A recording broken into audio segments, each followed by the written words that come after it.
വീണ്ടും അവർ നിങ്ങളുടെ മുമ്പിൽ വന്ന് അങ്ങനെ യാചിക്കുന്നുണ്ട് എങ്കിൽ അത് അവരൊരു ട്രൂ സെൽഫാണ് കാണിക്കുന്നത്. ഈ ലേഡി പറയുന്നത് വളരെ ശരിയാണ്. പക്ഷേ റിലേഷൻഷിപ്പിൽ ഹൈ വാല്യൂ ആയിട്ട് നിൽക്കുന്ന ആൾക്ക് ഇത് കേട്ടാൽ യാതൊരു ഫീലും വരത്തില്ല. ഞാൻ നിങ്ങൾക്ക് എക്സ്പ്ലെയിൻ ചെയ്തു തരാം. ഈ ഷോട്ടിലൂടെ നിങ്ങൾക്ക് ജീവിതത്തിൽ വലിയൊരു പാഠം ഞാൻ പഠിപ്പിക്കാൻ പോവാണ്. റിലേഷൻഷിപ്പിൻ്റെ സൈക്കോളജി നിങ്ങൾ മനസ്സിലാക്കണം. ഇപ്പോൾ റിലേഷൻഷിപ്പിലുള്ള ആണായാലും പെണ്ണായാലും ഓപ്പോസിറ്റ് നിൽക്കുന്ന ആൾക്ക് വാല്യൂ ഇല്ല, ഒരു വിലയും ഇല്ല എന്ന് തോന്നിക്കഴിഞ്ഞാൽ ഓട്ടോമാറ്റിക്കായിട്ട് അവരുടെ താല്പര്യം പോകും. ഓക്കെ, അതായത് റിലേഷൻഷിപ്പിൽ നിങ്ങൾ നിങ്ങളുടെ പാർട്ട്ണറിനെ ചേസ് ചെയ്യുവാണെന്ന് വിചാരിച്ചു.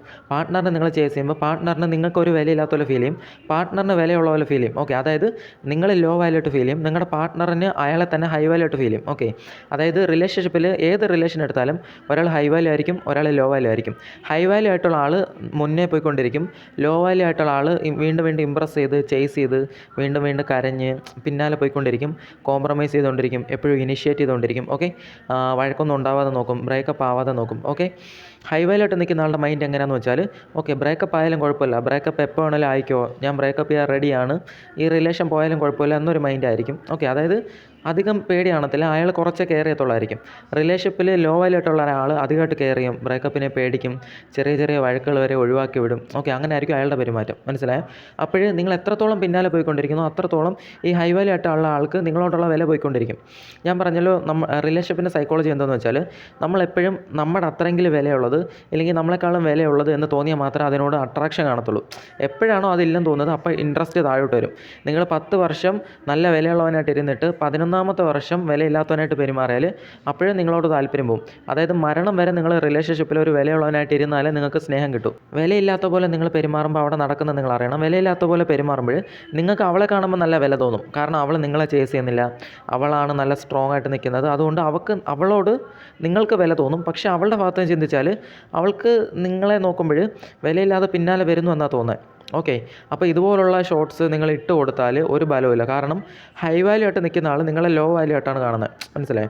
ഇത് ഓട്ടോമാറ്റിക്കായിട്ട് നടക്കും. ഒരാൾ ഹൈ വാല്യൂ ആവും, ഒരാൾ ലോ വാല്യൂ ആവും ചേസ് ചെയ്യുമ്പോൾ. ഓക്കെ, ആ മുന്നേ പോകുന്നവൻ ഹൈ വാല്യൂ ആവും. അപ്പോൾ ഹൈ വാല്യൂ ആയിട്ട് നിൽക്കുന്ന ആൾക്ക് ഈ റീൽ കാണുമ്പോൾ യാതൊരു മനസ്താപവും തോന്നത്തില്ല, ഒന്നും തോന്നത്തില്ല, കാരണം നിങ്ങളെ വിലയില്ലാത്തതായിട്ടാണ് കണ്ടുകൊണ്ടിരിക്കുന്നത്. അപ്പോൾ മനുഷ്യൻ്റെ സ്വഭാവം വിലയില്ലെന്ന് കണ്ടാൽ ഇൻട്രസ്റ്റ് വരത്തില്ല. വേറൊരു കാര്യമുണ്ട്, ഫോഴ്സ് ചെയ്താൽ ലവ് വരത്തില്ല. നിങ്ങൾ മനസ്സിലാക്കുക, ഫോഴ്സ് ചെയ്തെന്ന് വെച്ചോ 24 മണിക്കൂറും കൂടെ ഇരുന്നെന്ന് വെച്ചോ അട്രാക്ഷൻ വരത്തില്ല. അട്രാക്ഷന് അതിൻ്റേതായിട്ടുള്ള റോളുണ്ട്, അത് കൃത്യമായിട്ട് പാലിച്ച് അട്രാക്ഷൻ വരും. അതെല്ലാം നിങ്ങൾ ലോജിക്കായിട്ട് സംസാരിച്ച് ഇൻട്രസ്റ്റ് വരുത്താൻ പറ്റത്തില്ല. ഞാനിപ്പോൾ നിങ്ങൾക്കൊരു പ്രോഡക്റ്റ് കൊണ്ട് തരുവാണ്, നിങ്ങൾക്ക് അതിനോട് ഇൻട്രസ്റ്റേ ഇല്ല. അപ്പോൾ ഞാൻ എന്താണ് കുറേ ലൈഫിലുള്ള കുറേ ക്യോട്ട് എൻ്റെ ബുദ്ധിമുട്ടുകൾ, എൻ്റെ ജീവിതത്തിലെ ബുദ്ധിമുട്ടുകൾ, എൻ്റെ പ്രാരാബ്ദം പറയുന്നത്. അപ്പോൾ നിങ്ങൾ പ്രോഡക്റ്റ് എടുക്കുമായിരിക്കും, പക്ഷേ ആ പ്രോഡക്റ്റിനോട് നിങ്ങൾക്ക് താല്പര്യം വരുമോ? താല്പര്യം വരത്തില്ല. നിങ്ങൾ മനസ്താപം കൊണ്ട് പ്രോഡക്റ്റ് എടുക്കും. അതുപോലെ ഈ റീൽ കാണുമ്പോൾ കളഞ്ഞിട്ട് പോകുന്ന ആൾക്കാർ, അല്ലെങ്കിൽ മൈൻഡ് ചെയ്യാത്ത ആൾക്കാരിൽ ജെന്യുവനായിട്ടുള്ള ആൾക്കാർ, പശ്ചാത്താപം വരുന്ന ആൾക്കാർ, ഓക്കെ എൻ്റെ പിന്നാലെ വന്നുകൊണ്ടിരിക്കുവാണ്, ശരിയാണ്, ഞാൻ അക്സെപ്റ്റ് ചെയ്യണം, ഇങ്ങനെ ചെയ്യാൻ പാടില്ല എന്ന് ജെന്യുവനായിട്ട് ചിന്തിച്ച് ഒരു മെച്യൂരിറ്റി കൊണ്ട് അങ്ങോട്ട് പോകുമായിരിക്കും. പക്ഷേ അട്രാക്ഷനോടെ തിരിച്ചു പോകത്തില്ല. ഒന്നെങ്കിൽ അവളുടെ അത്രയെങ്കിലും വിലയുണ്ടെന്ന് തോന്നണം, അവളെക്കാളും വിലയുണ്ടെന്ന് തോന്നണം, എന്നാലേ ഇൻട്രസ്റ്റ് വരത്തുള്ളൂ. അതുകൊണ്ടാണ് നിങ്ങൾക്ക് അവളോട് ഇത്രയും താല്പര്യം. കാരണം നിങ്ങൾ നോക്കുമ്പോൾ അവൾക്ക് ഒരുപാട് വിലയുണ്ട്, നിങ്ങളെക്കാൾ ഒരുപാട് വിലയുള്ള സാധനമായിട്ടാണ് നിങ്ങൾ കാണുന്നത്. അതുകൊണ്ട് നിങ്ങൾക്ക് നല്ല താല്പര്യമായിരിക്കും. അപ്പോൾ വീണ്ടും നിങ്ങൾ അടുത്തോ വന്നുകൊണ്ടിരിക്കും, അവൾ അകന്നകന്ന് പോയിക്കൊണ്ടിരിക്കും. മനസ്സിലായോ?